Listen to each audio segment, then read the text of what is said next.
Permanecer y transcurrir no es perdurar, no es existir, ni honrar la vida. Hay tantas maneras de no ser, tanta conciencia sin saber, adormecida. Merecer la vida no es callar ni consentir tantas injusticias repetidas. Es una virtud, es dignidad y es la actitud de identidad más definida. Eso de durar y transcurrir no nos da derecho a presumir, porque no es lo mismo que vivir, honrar la vida.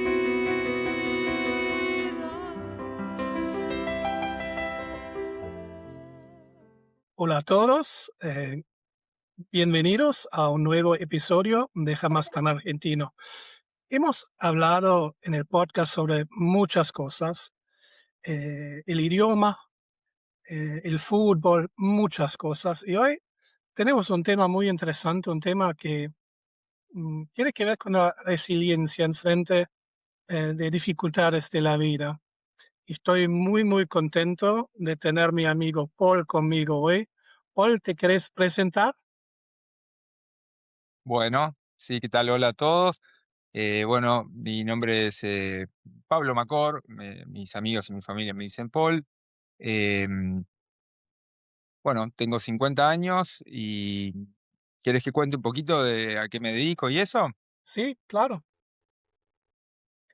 Bueno, soy ingeniero agrónomo y junto a mi mujer, Soledad de Tiu, que también es agrónoma, tenemos un vivero de plantas acuáticas ornamentales para estanques, lagos, lagunas, y el vivero se llama Vivero Panambí y está en el kilómetro 95 de la ruta 8, para que se ubiquen los que están en Argentina, yendo hacia San Antonio de Areco. Dale, gracias. Paul, y hoy hablamos porque te pasó algo, ¿no? En un día recibiste un diagnóstico que en un segundo cambia todo tu vida, ¿no? Sí, correcto. Em, bueno, básicamente, cuento un poquito cómo fue. Yo me empecé a sentir un poco más cansado que lo normal. Pero bueno, tenía 47 años en ese momento y después de los 40 todo el tiempo te vas sintiendo cada vez más cansado, es normal. Entonces al principio pensaba que era parte de eso, del paso de los años. Pero bueno, un día haciendo un trabajo en el vivero, algo que hacía rutinariamente, me preocupé porque me quedé sin aire. Me agité como si hubiera corrido una hora y había hecho algo que normalmente hacía sin ningún problema. Y ahí dije, no, acá hay algo raro, esto no es normal, no es el cansancio normal. Me fui a hacer, entonces fui al médico, le conté, mi médico clínico me pidió que haga un análisis de sangre y me iban a dar el resultado. Esto fue un lunes, y me iban a dar el resultado el martes, y el miércoles tenía que ir a ver al doctor. Pero el mismo lunes eh, fui a la mañana temprano a sacarme sangre. El mismo lunes a media mañana me llama la secretaria del doctor y me dice, el doctor quiere verte. Y yo le digo, no, debe haber un error porque el miércoles tengo que ir y todavía no está el laboratorio, no está listo. Me Sí. dijo, no, voy a chequear. Me vuelve a llamar y me dice, no, el doctor te quiere ir a ver, venía a verlo, y era, me acuerdo, no le digo más, a las 6:30 de la tarde lo tenía que ir a ver. Bueno, cuando lo fui a ver me dijo, mirá, tu análisis de sangre me avisó, yo vivo en un pueblo chico, en una ciudad chica que se llama San Andrés de Giles. Entonces el del laboratorio conoce a todos los doctores y cuando vio el análisis, lo mal que había salido, lo llamó a mi doctor para avisarle. Dice, tenés el análisis de sangre muy mal, tenés los 3 valores muy alterados. Tenés muy mal los glóbulos blancos, los glóbulos rojos y las plaquetas. Me dice: "Te tenés que internar hoy. Elegí un hospital y te tenés que internar ahora. Prepara tus cosas y te vas para".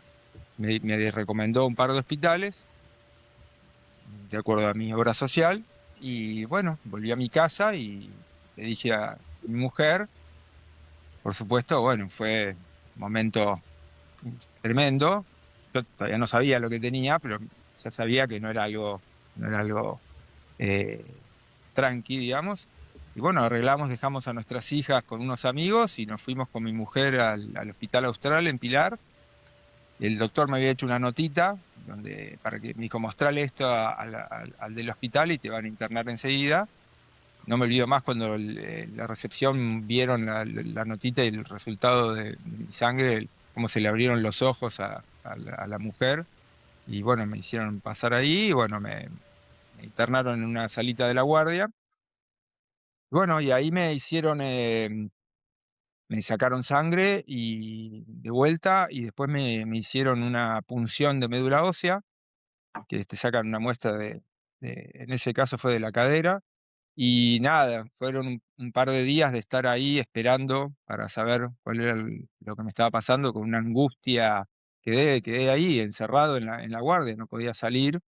em, y bueno, a los 2 días y medio, cuando ya estaban seguros, el doctor me dio no ha habido más cuando vino el doctor, de ahí ya me habían trasladado a una habitación, y el doctor me dijo: "Tenés leucemia mieloide aguda y esto no te podemos garantizar que te cures". Y esas palabras fueron tremendas, ¿no? En ese momento, la verdad que acá tenemos la expresión de que se te cae un piano en la cabeza, a veces decimos, pero bueno, yo sentí que se me cayó un camión entero de Sí, pianos en la cabeza, se me vino el mundo abajo. em, Y fue tremendo ese momento, la verdad que fue tremendo, y lo más difícil de todo después fue contarle a mi familia y a mis amigos. Eso fue terrible. Pero bueno, así me enteré, digamos. Y bueno, tuve mucha suerte de que cuando me hice estos análisis y demás y me pude internar, que no tuve ningún problema, porque en realidad mi análisis de sangre era desastroso. Yo tenía, cuando me interné en el hospital, no tenía un solo glóbulo blanco. ay, no. Eh, Tenía todos glóbulos blancos malos, los que fabrica Mm, la leucemia, pero, o sea que básicamente no tenía sistema inmunológico. O sea que si yo en las semanas previas me hubiera agarrado cualquier tipo de infección, podría haber sido fatal. Y yo trabajo al aire libre, con plantas, haciendo pozos, con tijeras de podar, con herramientas filosas, digamos, tuve muchísima suerte, ¿no? Y tampoco tenía plaquetas, con lo cual cualquier golpecito en la cabeza me hubiera podido provocar un derrame cerebral fatal o que quedara hecho un nudo. Así que milagro que haya logrado internarme sin tener ningún problema. Así que bueno. Así que de un día, literalmente, ¿viste? Cuando dicen de un día para el otro te puede cambiar la vida y todo se puede acabar en un segundo, bueno, yo viví eso, porque bueno, eh, eh, digamos, la leucemia que tuve es una de las jodidas, digamos. Hay muchos tipos de leucemia y hay algunas que son mucho más fáciles de tratar que otras y hay algunas que son mucho más mortales que otras y bueno, a mí me tocó una brava. Así que bueno, eh, fue un momento terrible, pero bueno, al día siguiente me pasó algo muy especial, que es que eh, tuve como un momento a partir de ese momento tuve una claridad mental como nunca tuve en mi vida, digamos, de estar absolutamente seguro de lo que tenía que hacer. Todo el tiempo dudamos, ¿no? Si estamos haciendo lo mejor, las mejores decisiones o no. Bueno, yo a partir de ese día no dudé nada. Fue algo muy, muy, muy increíble vivir eso. Y me dije a mí mismo, bueno, mira, no puedes hacer nada para modificar que tenés leucemia, ya está, tenés la leucemia. Ahora lo único que controlás a partir de este momento es qué vas a hacer vos, cuál va a ser tu actitud frente a este problema, a esta enfermedad. Y dije, bueno, yo sabía por haber leído y demás que eh, estar de buen ánimo y tener una actitud positiva mejora el sistema inmunológico y mejora las posibilidades de sobrevivir cualquier enfermedad. Entonces dije, bueno, ahora me puse como objetivo tener la mejor actitud posible, tratar de ser el mejor paciente, digamos, en cuanto a la actitud positiva de mantenerme positivo y de luchar y no bajar los brazos y tratar de siempre rescatar lo positivo para aumentar las posibilidades de sobrevivir a, a esa enfermedad, que, que, bueno, era lo único que yo controlaba, ¿no? Eh, y bueno, fue clave en mi caso, para mí, digamos, fue lo que marcó la diferencia. A partir de ese momento, eso generó que yo estuviera siempre, logré estar siempre de buen ánimo y siempre mirando lo positivo, porque el pensamiento que tuve, dije, bueno, yo no quise nunca saber mis probabilidades de sobrevivir. No quería que me adelanten nada. No quería saber ni mis posibilidades de morir, ni de vivir, ni quería saber todo lo malo que me podía pasar en cada una de las quimioterapias que tenía que hacer, que tienen un montón de efectos terribles y demás. Yo no quería saber nada de eso, le pedí a todo el mundo que no me diga nada. Y yo dije, en mi mente, lo que yo pensé es, bueno, está bien, me acaba de decir el doctor que esto me puede matar, pero también me dijo que no los mata a todos. Hay gente que sobrevive a esto. Entonces yo voy a elegir creer que voy a estar entre los que sobreviven a, a esta enfermedad. Y me voy a aferrar a eso, me voy a aferrar a eso con todas mis fuerzas. Em, y a partir de ahí, entonces, necesito tener la mejor actitud, porque los que sobreviven son los que tienen actitud positiva.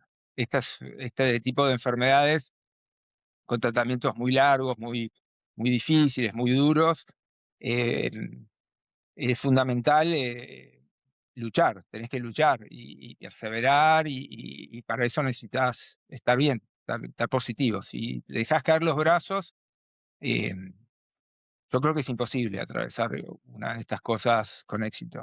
De hecho, después de haberlo atravesado, más seguro estoy, digamos, que si dejas de luchar, es imposible, porque es hacer muchísima quimioterapia durante años y demás, eh, te destruye físicamente y si además te destruye mentalmente y es game over, digamos, no creo que... De hecho, tuve un montón de charlas mientras estuve mucho tiempo internado, estuve meses internado, eh, aislado. eh, ahora después si quieres te explico un poco mejor qué significa eso, pero no me voy a olvidar nunca una charla con una de las mujeres que venía a limpiar mi habitación, que había que tener un cuidado extremo con la limpieza porque yo estaba sin sistema inmunológico. Sí. Y la mujer me dijo, mira, yo hace más de 20 años que limpio habitaciones en esta parte del hospital y los que dejan de luchar no sobreviven. Los que se rinden y se quedan tirados en la cama todo el día y se entregan, no sobreviven. Y bueno, ese tipo de charlas y demás me hacía como reconfirmar que estaba por el camino correcto, digamos. Y eso fue como un círculo virtuoso que me permitía mantenerme positivo y estar cada vez más positivo, porque también veía el efecto que eso tenía en mis parientes y en mis amigos, eh, que los hacía poder soportar, digamos, lo que estaba pasando mejor, y eso me retroalimentaba a mí para querer seguir haciéndolo, ¿no? Era un círculo virtuoso. Así que, bueno, tuve la suerte de poder mantener esa actitud durante todo el proceso. Y, y sí, y esa fue la clave, digamos, para mí. Eh, yo, si querés, cuento un poquito, si te parece bien, cuento un poquito, digamos, para que entienda, por ahí el que está escuchando no conoce a nadie que haya tenido leucemia Sí, sí, entonces no entiende bien lo que significa tener leucemia y hacer sí, por favor. quimioterapia. Voy a tratar de ser breve. Sí, Esto no es tan fácil de hablar para mí, pero bueno, si esto le puede llegar a servir a alguien para atravesar una enfermedad como esta, vale la pena. Así que bueno, por ahí me emociono en algún momento, me quiebro un poco, pero vamos a meterle garra y vamos a ir para adelante. sí. Eh, bueno, la leucemia, lo que hace la leucemia es que la sangre, ¿no? Los glóbulos rojos, las plaquetas, los glóbulos blancos se fabrican en la médula ósea que está en los huesos grandes del cuerpo, ¿no? Mucha gente no sabe eso. Nunca se pone a pensar de dónde sale la sangre que circula en mi cuerpo. Bueno, sale de la médula ósea que está en el centro de los huesos más grandes del cuerpo. La leucemia lo que hace es que algunas de esas células que están ahí, las células madre que fabrican, se vuelven locas y empiezan a reproducirse y crecer descontroladamente y fabrican blastos, que serían básicamente eso como si fueran glóbulos blancos fallados que no sirven para nada. Y empieza a haber tal cantidad de esos glóbulos blancos fallados que ya no queda espacio para fabricar los glóbulos rojos, las plaquetas y los glóbulos blancos buenos. Entonces, el síntoma que yo tenía de cansancio me estaba quedando sin glóbulos rojos. O sea, ya no tenía glóbulos blancos, ya no tenía plaquetas y me estaba quedando sin glóbulos rojos. Entonces, al tener menos glóbulos rojos circulando por mi sangre, transportaba menos oxígeno al cuerpo y a los músculos. Entonces, por eso me agitaba un montón. Era como si estuviera a 6.000 metros de altura. No sé si si estuviste alguna vez muy alto y caminás 2 pasos y te agitás como si estuvieras corriendo una maratón. Bueno, después si no hace nada al respecto, ¿cómo termina esto? Que te quedás con eh, toda tu sangre prácticamente se hace células de leucemia, te deja de llegar oxígeno suficiente a los órganos del cuerpo y te empiezan a fallar los órganos del cuerpo y te morís.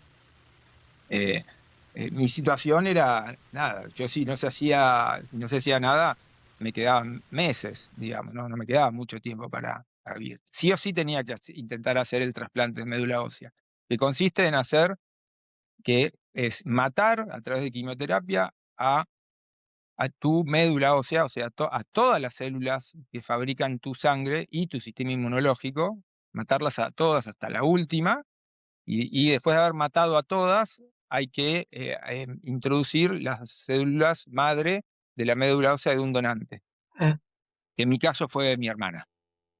Tuve mucha suerte, que mi hermana es compatible conmigo, y además que me quiso donar la médula, porque bueno, no siempre pasa. Eso es una de las cosas que aprendí de lo importante, ¿no? Lo importante cuáles son las cosas importantes. Pero bueno, eh, nunca me voy a olvidar, una vez uno de los doctores me contó de un caso, ellos ven muchas cosas ahí, bueno, un paciente que era un tipo que tenía muchísima, muchísima, muchísima plata, pero muchísima plata, pero se llevaba pésimo con la familia, y la única que era compatible con él era su hermana, y la hermana no le quiso dar la médula, y bueno, falleció.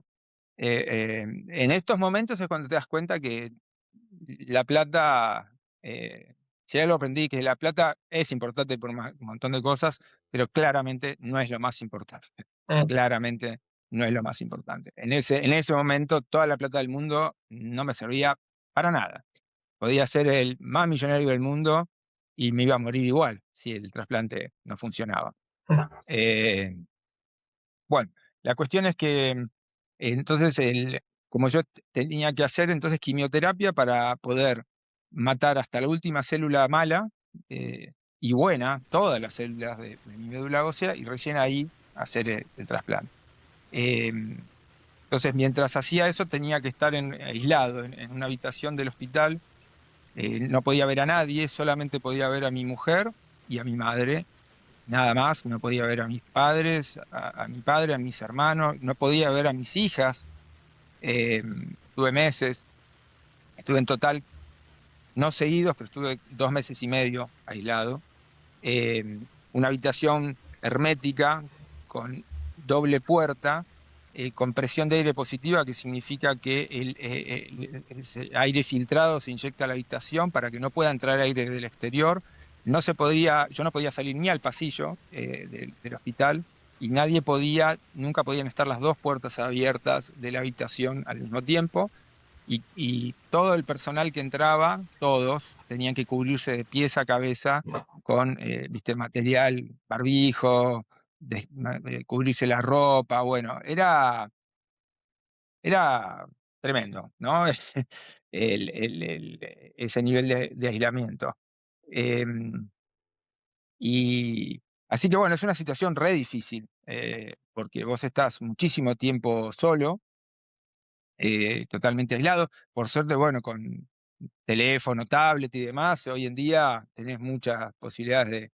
Yo hablaba mucho y me comunicaba mucho con familia y mis amigos a través del teléfono, pero bueno, no es lo mismo, no es lo mismo hacerlo a través del teléfono que poder verlo. Además no podía ver todos tenían barbijo todo el tiempo, ahí adentro, incluso mi esposa. Yo era el único que no tenía barbijo. Así que bueno, primero tenía que atravesar entonces meses de quimioterapia para poder lograr llegar a... Yo tenía que lograr cuando me hicieron un montón de punciones de médula ósea, que no se lo recomiendo a nadie, no es muy lindo que te hagan una punción de médula ósea, eh, eh, y había que lograr que de 0%, que no hubiera ni una sola célula de leucemia en la muestra, y recién ahí se podía pensar en hacer el trasplante de médula, ¿ok? Ujú. Así que bueno, hay mucha gente que no llega a ese punto porque eh, esas quimioterapias que vas haciendo te van afectando, te van debilitando, y entonces lo que pasa muchas veces es que los médicos se dan cuenta que si te siguen haciendo quimioterapia, te va a matar la quimioterapia, eh, antes que de llegar a cero. Entonces no tiene sentido. Y bueno, el problema es que, bueno, si no haces el trasplante, te morís seguro, ¿no? Pero bueno, muchos pacientes no llegan a ese punto. Mm. Y después también hay muchos pacientes que se mueren durante el trasplante, porque la quimioterapia que tenés que hacer, la última que haces antes del trasplante, esa es catastrófica. Esa es tremenda, porque más o menos es como que tienen que calcular los doctores, tienen que darte la mayor cantidad de quimioterapia que puedan, como para decir, vamos a matar hasta la última célula madre de la médula de Paul, no tiene que quedar ni una, pero sí. Entonces, te dan lo más fuerte que pueden. Digamos, yo te diría como un ejemplo, no sé, simplificando, es como si le damos 100 de 100 mililitros de esta quimioterapia, se muere, bueno, démosle 99,9. Lo calculan, digamos, porque hay que balancear entre esos dos riesgos. Si se quedan cortos con la dosis, puede pasar que alguna célula de mi médula ósea sobreviva y después vuelve toda la leucemia de vuelta. Y como hacer un segundo intento de trasplante de médula, las posibilidades de sobrevivir a eso ya son remotísimas. Entonces es un momento, no debe ser fácil calcular eso, me imagino, para los doctores. Pero básicamente esa quimioterapia a mí para que dimensione el que está escuchando, yo pesaba 80 kilos cuando entré para hacerme la última quimioterapia, la del trasplante, y en 3 semanas pesaba 63 kilos. Pasé de 80 a 63, y yo con 80 kilos estoy flaco, o sea que los 17 kilos que perdí eran de músculos y no sé de qué, pero no era de grasa. Era un fantasma después de eso. Y después adelgacé todavía más, un poco más. Pero bueno, em, yo nunca quise ya ver probabilidades porque no quería mantenerme en positivo. Un año después del trasplante me animé a preguntarle al doctor eh, cuáles eran las posibilidades. Y ahí me dijo, mira, entre el, 30 y 40 y 45% de los pacientes no llegan a cero, a lograr tener cero de células malas como para intentar el trasplante, o sea que el 40 y 45 se mueren antes de eso, y un 20% se muere durante el trasplante o poco después del trasplante.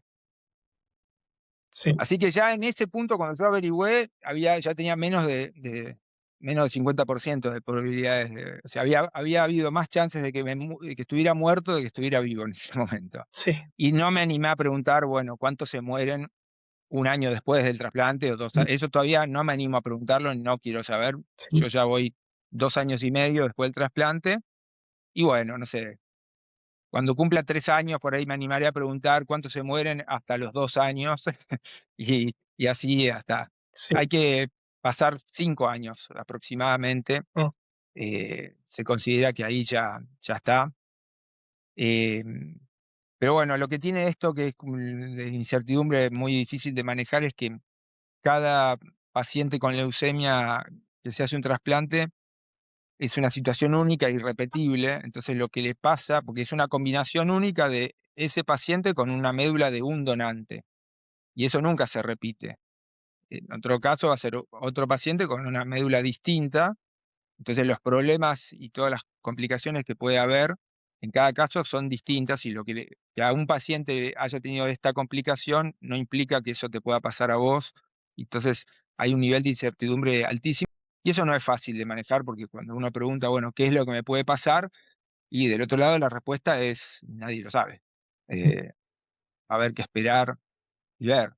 Eh, Eso es bastante difícil de manejar. mm. Pero bueno, eso es un poco, no sé si me extendí mucho, pero eh, hay un montón más de cosas, pero eso es lo más grueso. Bueno, pues gracias por compartir tu historia, es impresionante. Y te estaba escuchando y quiero saber, quiero preguntarte si es posible. Nos dijiste que elegiste luchar con todo, con actitud positiva, ¿no? Y digo, desde mi experiencia, a veces eso me cuesta, mantener esa actitud, ¿no? Porque la vida tiene altibajos y especialmente en una lucha contra una enfermedad. ¿Cómo manejaste los altibajos emocionales, digamos?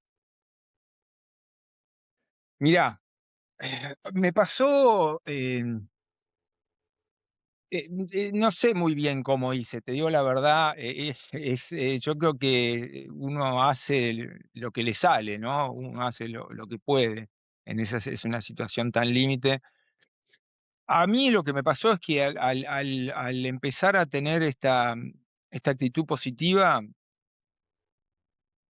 empecé a vivir situaciones que fueron muy, muy fuertes emocionalmente, positivamente fuertes. O sea, y eso como que me dio una energía que me permitía no bajar los brazos. Yo estaba, como le decía a veces a los médicos, ¿no? Hoy estoy biónico, le decía. Yo, eh, no sé, la verdad, el- el- lo increíble que viví fue que, a ver cómo lo puedo decir esto. Durante esas primeras semanas que estuve internado, eh, recibí, toda la gente que me quiere, me lo hizo saber, ¿no?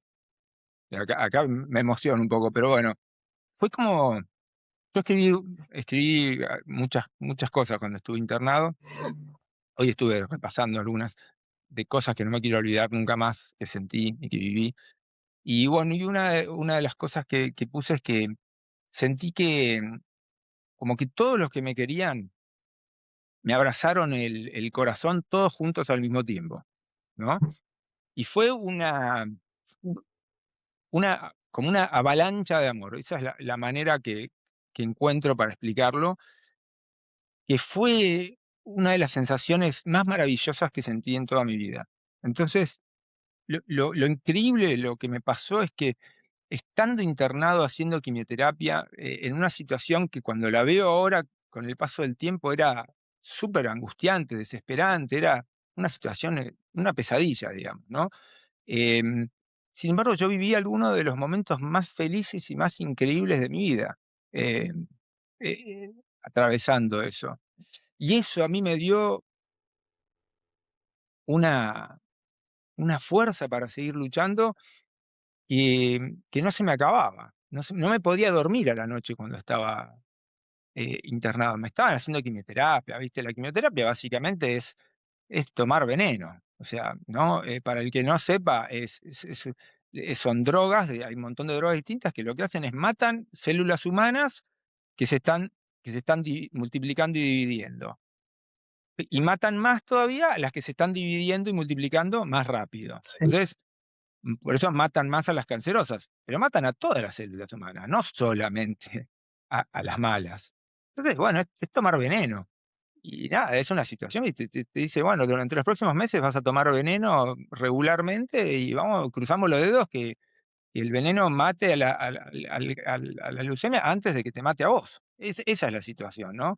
Pero bueno, yo no me sentía, yo no dejaba que eso me abrumara, porque yo tenía toda mi energía puesta en todo lo positivo y, y una de las frases que escribí es que no voy a permitir que lo malo me tape lo bueno. Eh, entonces, y me propuse algo que cuando lo escribí pensé, digo, esto es un delirio, pero bueno, me dio resultado, dije, me propuse, voy a disfrutar todo lo bueno que me dé esta, esta enfermedad, ¿no? mm, Y la verdad que me dio un montón, me dio un montón de cosas buenas. Eh, y eso es lo que me permitió sostener, porque tuve charlas increíbles, me emocioné un montón, hice llorar a un montón de gente, médicos, enfermeras, bueno, mi familia, mis amigos. Fue una experiencia, fue muy movilizante y eso lo pude mantener todo el tiempo. Fueron 6, 7 meses que pude mantenerme así hasta que fue el momento del trasplante.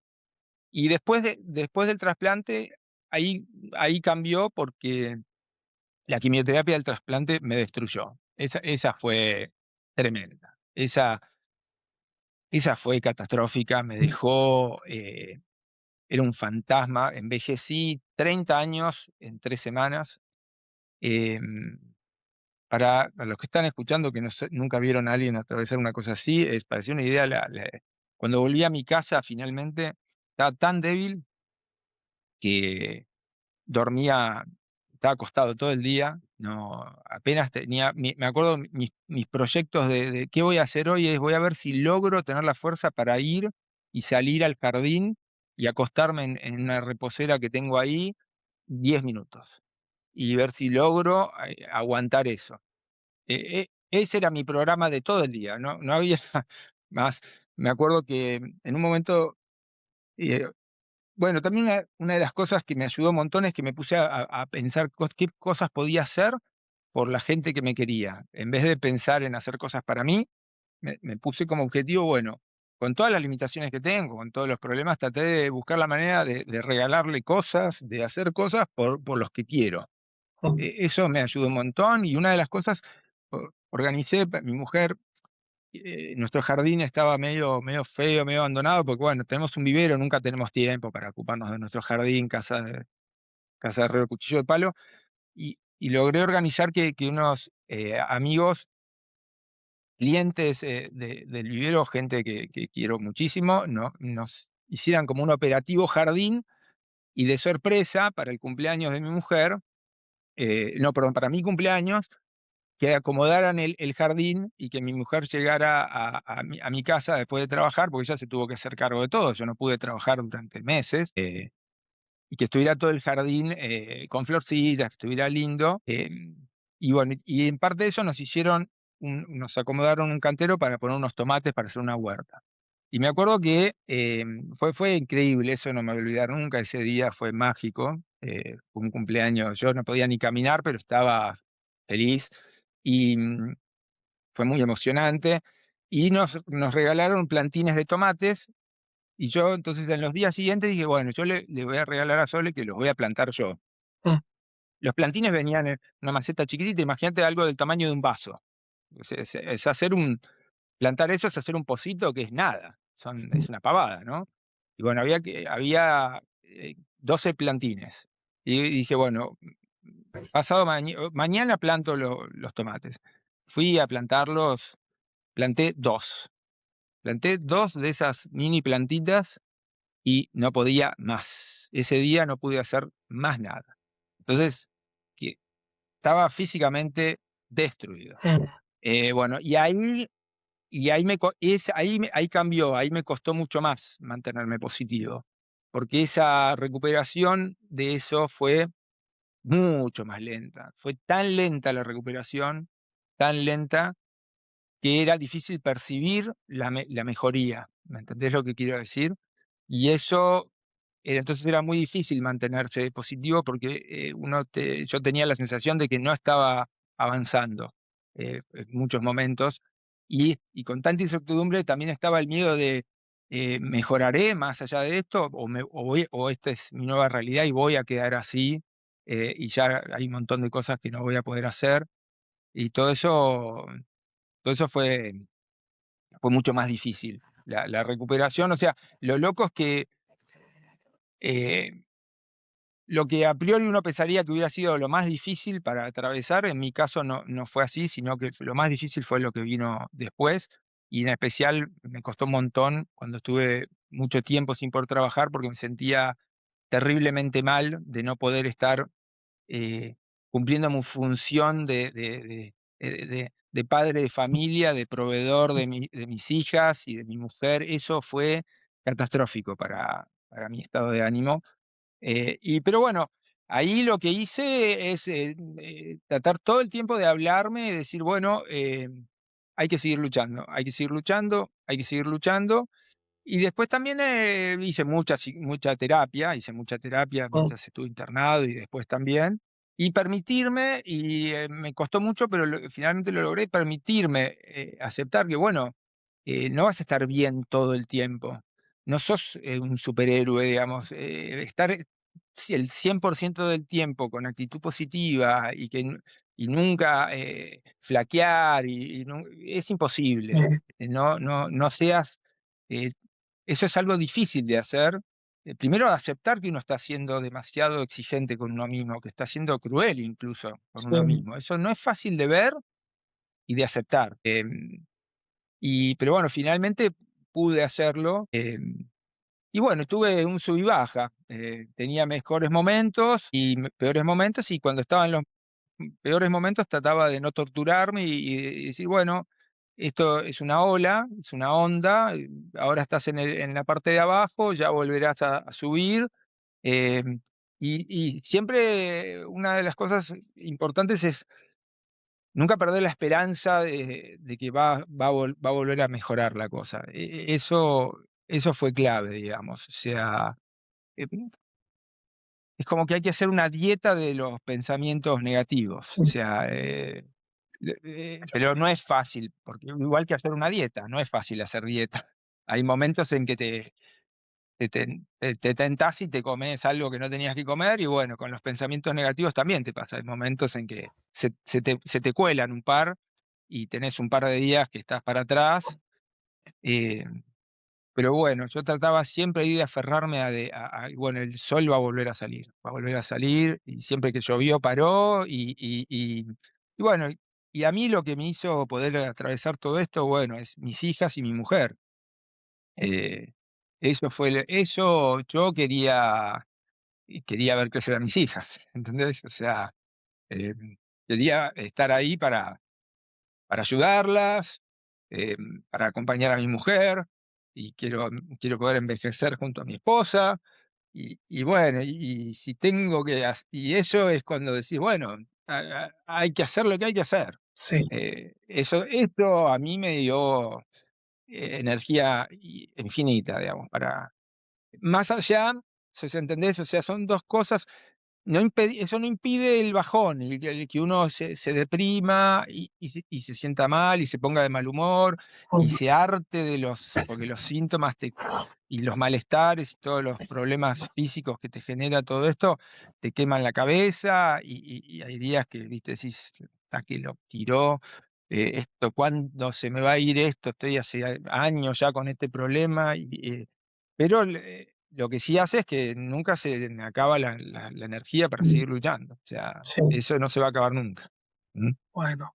Y ahora te veo bien. Te veo bien, con ánimo, Sí, está sí, estoy bien luchando ahora. y es impresionante. Y la cosa que más me emociona, estoy preguntándome a mucha gente que nos van a escuchar, quizás no tienen que enfrentar una enfermedad como vos, pero hay algo que te quieres compartir cuando pasó algo como un diagnóstico así, un golpe y tu vida sigue, pero es otra vida, ¿no? ¿Tenés algo, quieres compartir algo? ¿Cómo manejarlo ese momento con familia? Me gustaría saber, porque me imagino todo eso fue un golpe para vos, pero también tu esposa, tus hijas, ¿no? Eso es un golpe para toda la familia. Claro, sí, sí. Lo peor, lo peor de todo para mí es, era, era ver sufrir a mi familia, a mis hijas, y a mi mujer y a mis amigos y verlos Mm, angustiados, preocupados. Para mí eso fue lo peor de todo. sí, Y la impotencia de que no puedes, no está en tus manos evitarlo, digamos. Pero bueno, yo lo que hacía es, entonces transformaba eso en, bueno, voy a tener la mejor actitud que pueda, porque sé que eso les va a aliviar el sufrimiento a ellos. Em, y así lo manejé yo. Em, pero bueno, no creo que haya como una.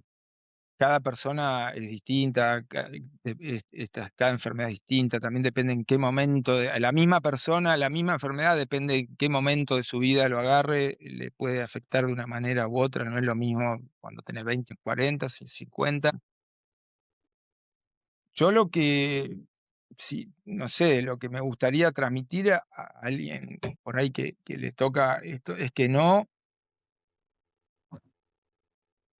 que se aferre a lo positivo, que se aferre que trate de poner toda su energía en decir, bueno, esto, yo puedo ser uno de los que se salve, yo puedo ser uno de los que zafe, eh, porque aunque las probabilidades sean muy bajas, aunque las probabilidades sean un 10%, ponele, bueno, pero hay un 10% que sobreviven a eso. Y bueno, y uno puede ser uno de esos que está en ese 10%. O sea, nadie sabe hasta que no se defina, hasta que no termine el partido.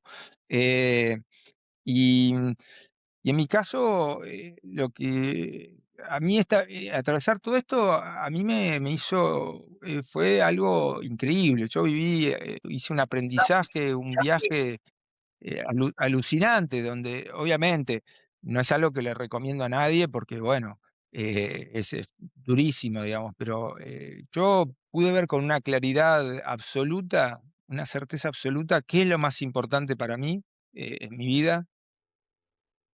Eh, Pude también ver quiénes son todas las personas que realmente me quieren mm, y cuánto me quieren. Eso tiene un valor. Yo viví cosas extraordinarias en ese sentido. Y les pude decir a todos los que quiero cuánto los quiero, eh, y cuánto me importan, que es algo que muchas veces no hacemos porque, viste, da mucho miedo decirle a alguien que lo querés. No es fácil, mm, da muchísimo miedo, ¿no? Creo que es uno de los miedos más grandes, porque uno tiene miedo de que su amor no sea correspondido, ¿no? Y uno abre su corazón y queda muy vulnerable. Más vulnerable que eso no se puede.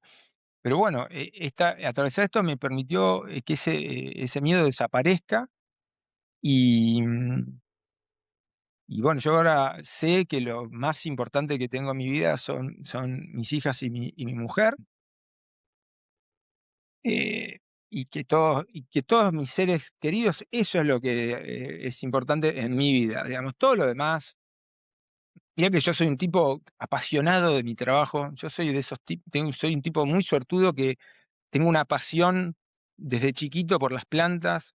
Tuve la suerte de poder cumplir todos mis sueños de tener mi propio vivero. Me fue muy bien con el vivero, cumplí todos mis objetivos, los cumplí y mucho más que nunca me imaginé que iba a poder lograr. Y sin embargo, cuando atravesé esto me di cuenta que mi trabajo en relación a mis seres queridos es nada.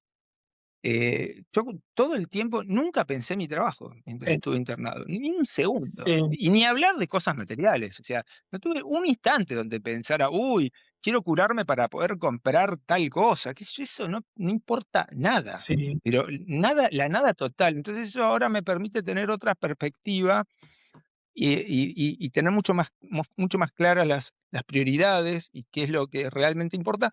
Y es algo que no es fácil hacer. Yo creo que yo lo pude hacer porque tuve esta situación límite donde hubo una posibilidad real y concreta de que yo perdiera todo en meses. Y se acabó. Y hasta acá llegaste. Y entonces, inevitablemente, usted pensar, bueno, ¿qué te gustaría volver a poder hacer? ¿O qué te gustaría hacer? Y todo era relacionado a quiero estar con mis seres queridos, quiero poder compartir momentos felices con ellos, quiero poder ayudarlos. eh, Pasa por ahí para mí. Y eso ahora me hace ver las cosas de otra manera. Tampoco quiero que quede la imagen de que ahora estoy enlloguizado las 24 horas sí, y que estoy todos los días feliz. Y no, te vas olvidando y te volvés a hacer mala sangre por pavadas y cosas que son boludeces, pero ahora me doy cuenta sí, cuán tontas son esas cosas en relación a lo importante, entonces ya no me amargo. Sigo teniendo días que me pone de mal humor, no sé, el tránsito o cosas así, pero ahora sé cuál es el verdadero lugar que ocupan en mi vida. Entonces, por ahí eso, que atravesar una situación así de estas límites, obviamente si tiene final feliz, ¿no? Porque bueno, obviamente si te morís, no, pero si lográs superarlo, vas a, yo creo que es altamente probable que disfrutes del resto de tu vida de otra manera. Em, y tu vida sea mucho más rica a partir de eso, ¿no? Em, Así que eh, eso, no sé, es eso lo que te puedo decir. sí, sí, pues gracias. Muchas gracias por compartir tu historia. Sos muy valiente porque no es nada fácil compartir, porque compartir es vivir una vez más, por un Sí, rato también. la locura, pero gracias por compartir, te veo bien y tu mensaje es algo muy, muy importante, ¿no? Y te agradezco tanto tomarte un tiempo de No, por favor, muchísimas gracias a vos, Arndt. Y si me permitís, te quiero agradecer que hagas este podcast, porque bueno, una de las cosas que me ha pasado también con todo esto es, en los últimos tiempos he visto hay muchos extranjeros hablando de cosas de la Argentina, muchos extranjeros que les pasó algo parecido a vos, que Mm, vieron algo lindo de la Argentina. Y te quiero agradecer porque las cosas que estás haciendo a mí me han hecho valorar mucho más mi país. Y ahora veo mucho más cosas positivas y lindas que tiene la Argentina gracias a que extranjeros me han hecho notar que eso no es tan común y que hay muchas cosas de la Argentina que los argentinos creemos que en todos lados son así y que eso no es así ujú, y que son cosas que son muy importantes, que por ahí no tienen que ver con lo material, ¿no? Porque justamente la Argentina, con su historial de problemas económicos, digamos, tenemos ahí el liderazgo en crisis tras crisis, pero bueno, justamente como ahora veo mucho más claramente que la parte económica es un pedacito nomás de la vida, sí, y que las cosas que realmente importan no pasan por ahí. Entonces te quiero agradecer y que sigas adelante Ay, con muchas el podcast. gracias por tan lindas palabras. Sí, es difícil pensar en otro episodio ahora, porque estoy pensando en tu historia ahora, pero voy a seguir y nos vemos pronto en un nuevo episodio. Paul, muchas gracias una vez más y bueno, que andes bien, Paul. Estamos en contacto. Bueno, muchas gracias a vos. Gracias. Hasta luego. Merecer la vida es erguirse vertical, más allá del mal de las caídas. Es igual que darle a la verdad y a nuestra propia libertad